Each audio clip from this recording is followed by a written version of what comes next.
You make six figures. You can cover Christmas for everyone, Dad demanded. The bill, $14,300 for 18 people. I paid. My kids got $20 gift cards and a used socks. My sisters got iPhones and a PS5. I said nothing. January 2nd, I ended auto pay on the $2,800 per month loan I'd co-signed for his truck. Wednesday, the notice arrived. Hey Reddit, this is going to be a long one, so buckle up. I'm Adam, 36, anesthesiologist in a mid-sized city in the Midwest. Married, 2 kids, decent house, still paying off med school, but yeah, on paper I make 6 figures. According to my father, that means I'm basically the default payer. This is the story of how I paid $14,300 to cover Christmas for everyone. Watched my kids open a $20 gift card and a pair of used socks while my sister's kids got iPhones and a PS5, said nothing in the moment, and then quietly killed the $2,800 per month truck payment I'd been auto-paying on a loan I co-signed for my dad. The first notice landed on my doorstep that Wednesday. That's when everything started to unravel. To understand how we got there, you need the family rundown. My parents are Mike and Linda. Dad is a 63-year-old retired construction foreman whose entire personality is big truck, bigger ego. Mom's 61, a classic peacemaker/enabler who will set herself on fire to keep everyone comfortable and call it love. Then there's my older sister, Amanda, 38. Stay-at-home influencer who occasionally sells a side hustle selling skincare online and calls that a business. Her husband, Todd, consults, which as far as I can tell means day trading badly and bragging about his grind. They have 3 kids. Me? I'm the younger one. The good kid. The one who left, got a real degree, real job, real bills. Translation in my family. The dependable one you can squeeze when things get tight. The favoritism wasn't subtle. When I was 17, I asked Dad if he could co-sign on a used Honda Civic so I could drive to my hospital volunteer shifts and AP classes. The car was $5,500. I had $2,000 saved. He looked me dead in the eye and said, "Men stand on their own 2 feet. I'm not putting my name on some loan for you to flake on. You want a car, you work for it." 2 years later, Amanda wanted a brand new RAV4 for safety when she went off to a state school 2 hours away. Not only did he co-sign, he also put $5,000 down and covered her insurance. When I was drowning in med school debt and asked if they could help with $500 so I wouldn't have my utilities shut off, he gave me a speech about responsibility. For Amanda, they took out a helic to pay for her destination wedding in Cabo. So yeah, pattern established. Now fast forward. I finished residency at 32, got hired at a regional hospital, and for the first time in my life my bank balance didn't terrify me. It wasn't crazy money. People hear anesthesiologist and think I'm bathing in gold. Reality, $280,000 salary, $290,000 in student loans when I finished residency, 2 kids, Noah, now 8, and Emma, 6, a mortgage, retirement I'd started late, malpractice insurance, and the quiet panic that comes from being the last line between sleepy and never wakes up for a living. Good money, yes. Infinite money, no? About 18 months before the Christmas situation, Dad called me about a small favor. It was a Tuesday, 6:40 a.m. I was in the parking garage about to go in for a full knee replacement day, 7 cases back to back. "Son, you got a minute?" I already knew it was going to be bad. He only used that tone when money was involved. "What's up?" He launched into a story. His F-150 was on its last legs. Transmission was going. Engine light kept coming on. He'd found a great deal on a 2023 F-350 dually, fully loaded, diesel, lifted, the whole midlife crisis package. Sticker price, $89,000. "I got the down payment," he said, "but the bank wants a co-signer because of some medical bills that ding my credit. It's just a formality. I'll be making the payments. $2,800 a month, no problem. They just need your name on it, so we get approved. Nothing changes for you." In my defense, this was before I fully grasped how bad his finances were. I hesitated. $2,800 a month is not nothing, Dad. "Adam, you're a doctor." He said it like it was a cheat code. "You make 6 figures. My own son can't put his name on a paper so his dad can drive a decent truck in retirement." I could already hear the follow-up conversations with Mom. The guilt. The "after all we've done for you." "Fine," I said. Because I was stupid and tired. Email me the loan documents. I need to read them first. He showed up that night with a folder instead. Classic. The truck loan was through a credit union. $2,812.37 a month, 60 months. The loan was in both our names. The truck title, however, was in his name only. Red flag. Dad, why am I on the loan but not on the title? It's just how they set it up. He waved a hand. Don't worry, I'm not dying and leaving you stuck with it. I'll carry the note. You'll never see a bill. They just needed your credit score to push it through. Mom chimed in from the kitchen. Your father deserves something nice, honey. He worked hard his whole life. Like I hadn't. I read the fine print twice. I knew exactly what I was signing. If he stopped paying, they'd come after both of us. My credit, my liability. But I also knew if I refused, this would be the new family myth. Adam refused to help his father in his old age. I signed. 2 weeks later, Dad texted me a photo of the truck in the driveway. Lift kit, chrome, the whole monstrosity. Then, a month later, the first payment hit. From my account. I was scrolling my banking app in the call room between cases, saw a $2,812.37 ACH to Midwest Community Credit Union, and my stomach dropped. I called him immediately. Hey, looks like the truck payment came out of my account.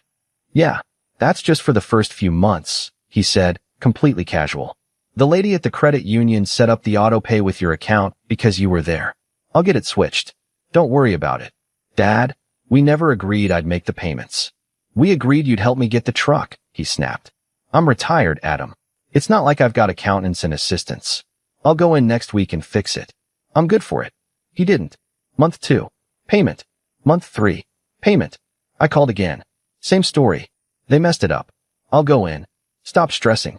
You make more in a week than that payment. He wasn't wrong about the math. But it wasn't the math that bothered me. It was the entitlement. I told myself it was temporary, that I could absorb it for a bit to avoid drama. Meanwhile, we delayed some home repairs, pushed back a vacation, and I made a slightly smaller extra payment on my loans. That, for a bit, turned into 18 months. 18 payments. $50,622.66. I know the exact number because I eventually made a spreadsheet. I'm getting ahead of myself.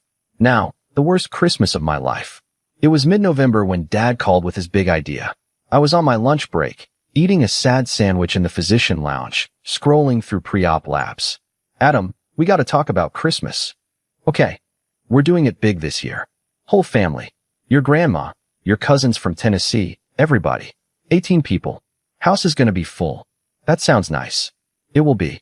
Your mother wants it perfect. Here's the thing, though. Here's the thing. Worst 4 words in my family. With inflation and all, it's just not realistic for us this year. I'm on a fixed income. Your mom's Social Security. But you? You make 6 figures. You can cover Christmas for everyone. He said it like he was asking me to pick up an extra bag of ice. Cover? What exactly? Gifts. Food. Maybe help with travel for Aunt Jill and her crew. You know, just put it on your card and we'll call it your contribution. Dad, we have our own budget. Our own kids. I can't just. You can't. His voice sharpened. You're an anesthesiologist. Don't act broke. It's your turn to step up for the family. Amanda and Todd don't have your kind of money. I could practically hear the script he'd already rehearsed with Mom. You're asking me to pay for Christmas for 18 people, but Amanda gets to play house on Facebook and Todd gets to day trade. Watch it, he snapped. You think you're better than them now? You're not the only one who works hard. And your kids have plenty. They won't even notice. Family takes care of family, Adam. That line again. Family takes care of family. As long as the flow is one direction. I should have said no right there. I didn't. Because I could already see how it would go. Mom crying. Amanda texting me about how I'm ruining Christmas. Dad telling everyone I refuse to help despite being rich. So I said, very slowly, if I'm paying, then I set a budget. And it needs to be reasonable. Of course, he said, way too quickly. We're not talking crazy numbers. Just Christmas. I told him I'd think about it and talk to my wife, Emily. That night, after the kids were in bed, I showed her my banking app. The truck payments. The student loans. Our mortgage. So now he wants you to finance his truck and his Christmas? She said, leaning against the counter. Basically, Emily is a pediatric nurse. She's seen the worst of human nature and somehow still believes in people. But she does not sugarcoat. Adam, you keep setting yourself on fire to keep them warm, and then you act surprised when you're burned. I know. No, I don't think you do, she said. Because if you did, you'd have told him number 18 months ago. We stood there in silence for a minute. I could afford it. That was the annoying part. I could, technically, cover Christmas and still pay our bills. But it would mean no extra on my loans, no vacation, tightening our belt while Amanda and Todd coasted. Again, what if, I said slowly, we do it once. One last time. And then I'm done. With all of it. No more auto pay on his truck. No more surprise expenses. Hard boundaries. You're talking about this like a surgery, she said. Fine. But if you do this, you do it with your eyes open. And I want it in writing. This is the last bailout. We literally wrote it down. On a sticky note on the fridge. Last bailout. So yeah, I agreed. Okay, Dad, I said when I called him back. I'll cover Christmas this year. But we're doing a budget. $400 per adult, $300 per kid. I'm not flying people first class. Sure, he said. You're the boss. Spoiler, I was not the boss. The numbers started adding up before December even started. Flights for Aunt Jill and 2 cousins. $1,750. Rental van for them because Dad's truck apparently can't be used for errands. For $120. Deposit for a catering company because Mom suddenly decided cooking for 18 was too much with her back. $3,200. Family experience, outing 2 days after Christmas. A suite at a minor league hockey game Dad insisted would be memories for the kids. $2,600. Then the gifts. This is where I really should have pulled the plug. Mom texted me and Emily a list to make things easier. Amanda's kids. 2 iPhone 15s. They're responsible with tech. We trust them. 1 PS5 with 2 extra controllers and 3 games. Matching Nike tech outfits. Amanda. Something nice. She deserves it after a hard year. Linked to a $900 designer bag. Todd. Guys Toys LOL. Linked to a $600 drone. My kids. Gift suggestion. $20 Target gift cards. Grandma has some of your dad's old wool socks. They're still in good shape. We'll wrap them for fun. I thought it was a joke. I screenshotted the text and showed Emily. You're not seriously going along with this? She said. I'm not buying used socks, I said. But I don't want to start World War III before Christmas. We'll make sure the kids have real gifts from us at home. I'll handle their Santa stuff separately. I'll just pay for whatever my parents decide to give them and keep my mouth shut. So that's what I did. Best Buy order, 2 iPhones, 1 PS5 bundle, $3,109. Designer bag, $948 after tax. Drone, $639. Miscellaneous other gifts for extended family that Mom added since you're already at it. Another $1,600. Total December charged to my card for family Christmas. $14,326.41. I have the statement. We still did our own, smaller Christmas at home for our kids. Legos, art supplies, a used Nintendo Switch I'd gotten from a coworker. Santa stockings. That part was great. Then we loaded everything into the car and drove to my parents' house for the big Christmas afternoon. The living room was packed. Wrapping paper everywhere, Christmas music, kids hyped up on sugar. Dad held court in his recliner like a king. Mom buzzed around taking photos for Facebook. Amanda and Todd were on the couch, matching pajamas, acting like they hadn't contributed exactly $0 to the pile under the tree. Everyone, Mom said, let's do gifts from Grandma and Grandpa first. I sat on the floor next to Emily. Our kids perched in front of us, excited. I already knew what had been bought, but there's something about seeing it actually handed out that hits different. First, Amanda's oldest. iPhone. Screaming, hugging. Oh my God, you guys are the best. Second kid. iPhone. Repeat screaming. Third kid. PS5. Todd high-five Dad. This is sick, man. Designer bag. Amanda burst into fake tears. Mom, Dad, you shouldn't have. Drone for Todd. Immediate talk about taking it up to the lake house they rent once a year. Meanwhile, my son Noah opened a card. $20, he said, trying to sound excited. Noah is kind. Too kind. Then the socks. 2 pairs of thick wool socks, clearly used. One still had that worn patch on the heel. Grandpa used to wear those hunting, Dad said. That's history right there. My 6-year-old daughter Emma held them up. Why do they smell like the garage? She whispered. I laughed once. It came out wrong. Emily put a hand on my knee. Hard. Dad glanced at me. What? They're practical. And your kids have plenty of toys. We don't want them spoiled, right? But Amanda's kids with brand new iPhones and a PS5 weren't spoiled. Here's the thing, my kids weren't sad. They were a little confused, but they were okay. They had their own gifts from us. They were happy to see their cousins. This was my humiliation, not theirs. I sat there with this weird, buzzing quiet rage in my chest, while everyone else carried on like this was normal. Mom came over, lowered her voice. Adam, don't make a face. This is about the kids enjoying themselves. The kids. I said. Which ones? She flinched. Don't start. So I didn't.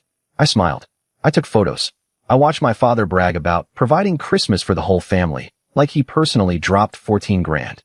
At one point, I went outside under the pretense of taking a call and just sat in my car staring at the steering wheel. My January 2nd payment schedule was open in my brain like a spreadsheet. Mortgage draft on the 1st, student loans on the 3rd, utilities, groceries, and the truck payment auto draft on the 5th. $2,812.37. Again, it hit me like someone jolted the ear table. I had been quietly bleeding thousands every month to keep my dad in a truck he couldn't afford, on top of paying for Christmas entirely, while he gave my kids garage socks and talked about men stand on their own 2 feet. I sat there in that car, and something finally snapped. Not loud, not dramatic. Just done. No yelling. No big speech. I just thought, this is the last time. January 2nd, 9:02 a.m., I was on my bank's website at my desk in the anesthesia office between cases. I pulled up the scheduled auto payments. There it was, Midwest Community Credit Union, $2,812.37, recurring on the 5th. I hovered for maybe 5 seconds. Then I clicked Cancel Auto Pay. Confirmation. Your recurring payment has been canceled. I felt lighter than I had in months. That afternoon, on my lunch break, I called the credit union, put my AirPods in, walked laps around the back parking lot in scrubs and a parka. Hi, this is Dr. Adam, co-borrower on loan. I need to confirm something. The rep pulled up the account.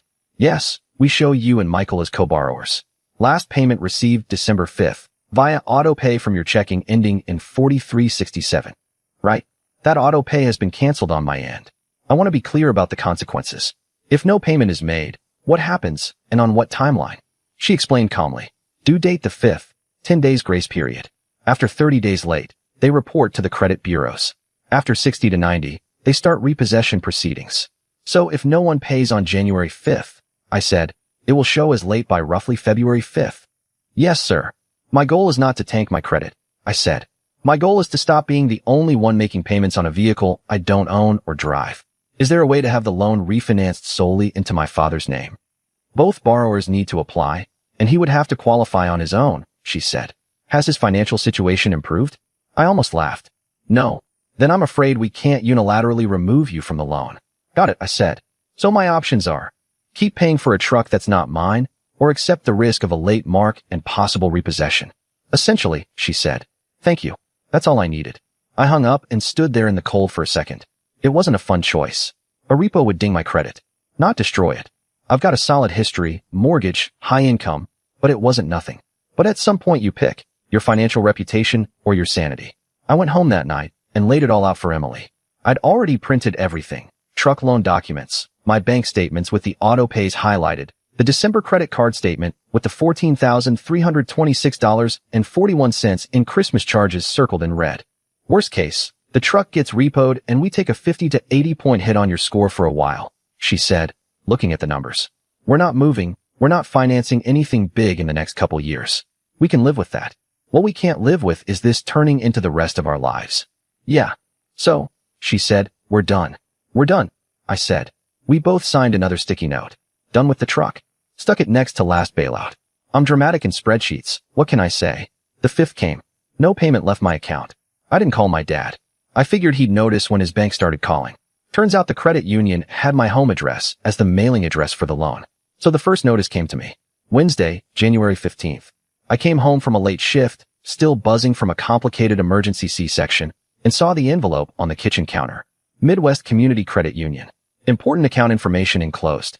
Emily raised an eyebrow. That's probably it. I opened it. Notice of past due payment. Your loan payment due on January 5th has not been received. Past due amount, $2,812.37. Please remit immediately to avoid late fees and potential negative reporting. I took a photo of the letter with my phone. Then I pulled out the folder I'd started in December. Truck loan, bank statements, credit card statement, printed texts. Are you going to call him? Emily asked. No, I said. I'm going to wait for him to call me. Didn't have to wait long. The next afternoon, he blew up my phone while I was in the OR. For missed calls, 3 texts. Call me now. Adam, what did you do to the truck payment? The bank just called. They say auto pay is off. By the time I got out of the room and hit the locker room, he was calling again. I answered. Hey, Dad. What is going on? He exploded. They're saying the truck payment bounced. The auto pay's gone. I'm delinquent. The auto pay didn't bounce, I said. I canceled it. On January 2nd. Silence. You what? I canceled the auto pay, I repeated. I've made 18 payments on that truck. That's over $50,000. I'm done. You can't just be done, he shouted. We had an agreement. Yeah, I said. We did. You told me you'd make the payments. Instead, they've been coming out of my account for a year and a half while you drive a $90,000 truck and tell everyone you're broke. That's how family works, he snapped. You help your parents. You make 6 figures. You can afford it. I'm retired. It's not about whether I can afford it, I said. I'm not willing to anymore. You listen to me, he said, voice dropping. You put your name on that loan. If you don't pay, they're coming after you, too. You want a repo on your record? You think your fancy hospital is going to like that when they check your credit? I already talked to the credit union, I said. I know exactly what happens. I'm prepared to live with it. Are you prepared to pay for your own truck? He was breathing hard through the phone. You ungrateful little kid, he said. After everything I've done for you. I almost asked him to list it. I didn't. Instead, I said, we should talk about this in person. You, me, Mom, Emily, Amanda. Bring everyone. I want it all on the table. Saturday. You think you're going to gang up on me? He scoffed. No, I said. I think for the first time, we're all going to look at the actual numbers. He laughed, short and ugly. Fine. Saturday. Don't be late. Saturday afternoon we drove over, my folder in my backpack and my stomach in knots. Mom opened the door, already frowning. I don't know why we have to do this, she muttered. Because your husband thinks I'm his ATM, I thought. Dad sat in his recliner, Amanda and Todd at the table, kids in the other room. Emily sat beside me, calm. So, Dad said, skipping hello. You've decided to wreck your father's credit because you're mad about Christmas. Christmas is part of it, I said. Mostly it's about a pattern that's been going on for years. I opened the folder. Checking statements. Last 18 months. I spread them on the table, every $2,812.37 truck payment highlighted. Total, $50,622.66. All from my account. Seriously? Amanda asked. I set down the loan. Here's the contract. Your name and mine. Title and insurance in your name. I don't even have a key, but I've been paying. You make more money. Dad shrugged. It evens out. Emily snorted. Evens out how? Your grandkids got used socks while he covered your luxury truck. I slid out the December card bill. And here's $14,326 for family Christmas, travel, catering, hockey suite, 2 iPhones, a PS5, a designer bag, a drone. All on my card. Dad said. We told you Adam helped. What's the difference?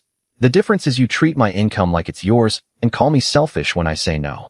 You're a doctor, he snapped. Family depends on you. That's how it works. That's how it worked, I said. Not anymore. I'm not leaving you stuck with this truck, I added. But I'm done paying. Sell it, refinance it, cover it yourself, or let it get repoed. Your decision. I'm out. You can't just be done. I can't, I said.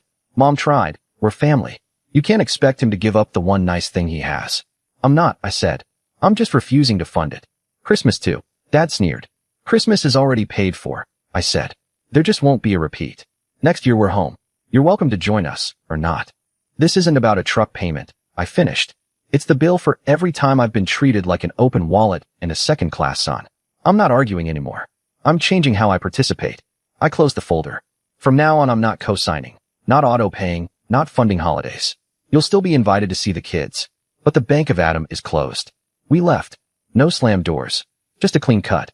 Fallout came fast. In the family chat, Dad called me a traitor. I didn't argue. I just dropped screenshots of the truck payments and Christmas bill. A couple of aunts messaged they had no idea and told me to focus on my own family.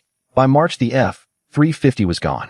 A cousin sent a photo of Dad climbing out of an old Silverado. He'll say he downsized by choice, Emily said. Good, I said. He finally made a choice. My credit took one small ding, but suddenly an extra $2,800 stayed in our account every month. We bumped the kids' college funds, hit my loans harder. Emily finally upgraded her phone. The house felt lighter. Fast forward a year. This Christmas it was just us and Emily's parents. Pancakes, pajamas, a few thoughtful gifts, no flights, no catering. The big present was a 3-day trip to a science museum and indoor water park. Around noon an email came from the credit union. Loan paid in full, confirmation. The truck loan was officially closed. Later we built a crooked snowman in the yard. No tension humming underneath. Just Noah fighting with the carrot nose and Emma insisting he needed a pink scarf. Standing there in the cold, listening to my kids laugh, I realized how long I'd confused peace with keeping the peace. Keeping the peace meant paying any price to avoid a blow-up.